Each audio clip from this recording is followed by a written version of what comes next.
So, anytime you're ready. Yeah. Jesse, that documenting your life, is it more your life? Is it more of your career? What is it? It's kind of just a snapshot of time at this point in my life, and so in some ways I'm coming to the end of the era of doing things one way, and there's new options that are opening up and new realities, And so it's a good time to take a picture because I've changed a lot of times in a lot of different ways over the years, but I really feel like now with every change you become stronger as an artist. That's one of the hardest things to do as an artist is you're doing things, they're working to some degree, and then you push that aside and you go for a vision you have in your head, something different. Is there footage of you early on in life, or is this... Not much. I'm up there doing my thing, and I've never owned the technology to set up a camera in the corner. I mean, there's definitely stuff that's been taped, but not stuff that's out there necessarily. I've done things in the past, like public access television, filming of gigs when I've been in bands, but nothing ever ends up becoming of that. Editing is that's 90% of the thing. It's getting it, yeah, that's hard to get too, but to actually sit down, spend the time, have the people around you that can put it together, that's really the rarest thing and the hardest thing to accomplish. Is there a feeling of validation getting yourself on into a documentary? I mean, it's... Yeah, oh, absolutely. I mean, it's something I've dreamed about for years, because I've always said when I'm trying to explain this, or even I see people watch me do what I do and then try to explain it to somebody else, and it's when something's genuinely new, you can't really sum it up easily when you're trying to describe it. You can use some ideas people already have in their head. Like I've heard people say, it's like you're playing air guitar, but with playing air guitar, you're not accomplishing. There's nothing there. I'm actually making something and creating something. And I think another really important thing for me is that in order to come up with the type of painting that I'm doing now, I've had to spend a lot of time making a break from traditional art and traditional painting, which is almost all based on like European ideas that are several hundred years old. The canvas, the oil paints, the easel, all those things, I don't use any of those. And by making a real break from that, I'm able to come up with an art form that is American. It really doesn't have any roots in European painting, because there's, like I say, all these things that are so much a part is codified, and it's the way you do painting, it's what you see in art galleries and museums. It's all, whether or not it's an American or this or that, it's more or less a style and the subject matter of the paintings is what makes it be this painting or that painting, but the actual physical painting, the materials and all that is European, and a lot of the technique is too. How aware of the audience are you? Some. I'm looking down almost the whole time when I'm painting, just trying to really lock in the painting. And when I'm looking at it, I'm seeing what I'm seeing, but I'm also seeing what it can become. And in like the most explosive and fastest moving points of it, it feels like I'm reaching through the painting and pulling the person out and pulling them into the painting. Have you had dangerous moments? Have you seen fights in the audience while you're on stage, and did it? If so, did you? I've had to fight a couple times. Yeah, when I was in a touring band years ago, this band Strange Feather in San Francisco, we'd have like hecklers or people pulling the mics off the stage or something, and these guys are all trying to play. They don't want to stop the song to deal with this, so I throw the painting down and just deal with the guy. But not. I've seen it get pretty crazy before. My favorite thing is I feel like when I'm driving the crowd to anarchy, or I'm pushing the band harder by performing harder. And anybody that's been in a band on stage knows that in a good band, at any point, anyone in that band can set it off. A drummer can play a real hot fill, and then everybody gets amped up, or the guitar player plays a killer solo, and the band's level rises. In my best moments, I can do that too with performing. Like, there'll be a section where I'll just get really explosive or jump off the stage, and that pumps the band up, and the music gets to a higher level. Does the heat of the light affect the paint at all? Oh, it dries it quickly. I use house paints, similar stuff to what exterior enamel mostly. So stuff you would paint a picnic table or railings or trim on the house with, which dries fast in the sun, as anyone knows has ever painted something outside in a sunny day. You get the same effect from the lights. You're painting on wood? Yeah, pretty much solo on wood. Not canvas? No. Canvas, the way I paint, I just tear right through it in a few seconds. I break brushes. I really pound them on the wood, And if I use anything less than mostly just hog bristle brushes, something that's a byproduct of the pork industry, the pig hair, that stuff is the most sturdy fibers that I can use. And it's got a real flex to it, like how a guitar pick does. You can bend it back and it snaps. It's the same way with a thick hog bristle brush. Did you have art lessons as a kid, or you just? Yeah, I did have some art lessons, and it was something I was really into when I was very young, and then less so when I was involved in wrestling. I didn't really do it that much, but I understood that wrestling was a step to make the kind of art that I wanted to make. I really wanted to make something that was aggressive and explosive and all that stuff.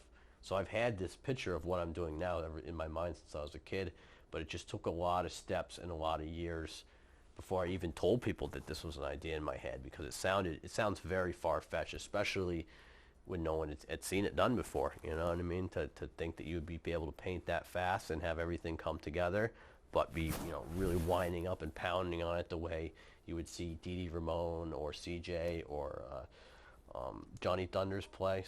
That style it's raw and it's wild, but it's also perfection.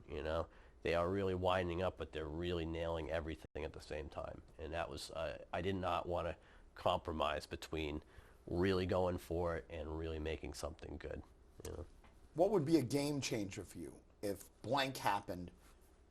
Everything would take off from there. If blank happened, I think because I'm really thinking now, although I'm always a performer, I never want to stop doing that. My primary medium to reach people is probably video. And if I could get the video thing to catch, because I really believe that video or film is the dominant form of art in the world today.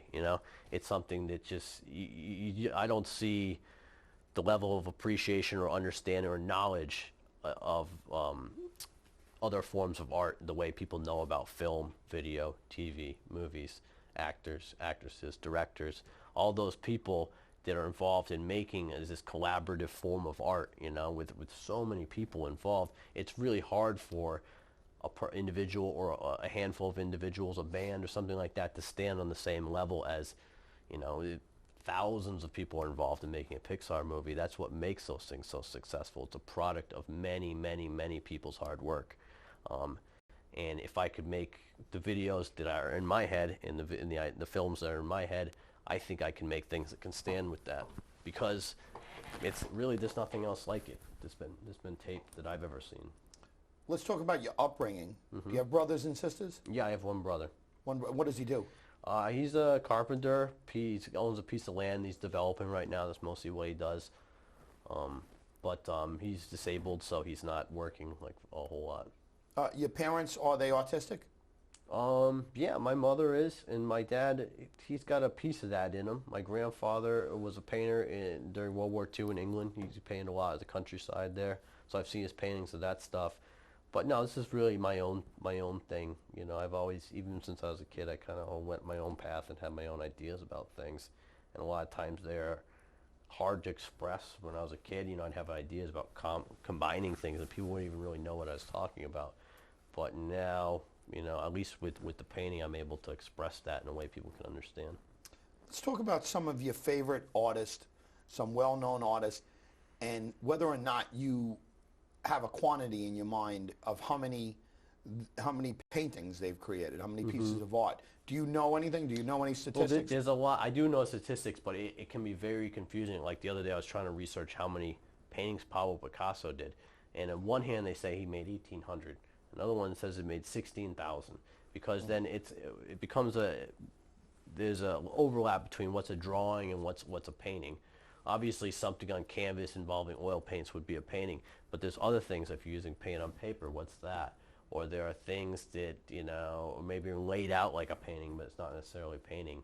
But that's a number that comes to mind, 1,800, and he had a 70-year plus career or more.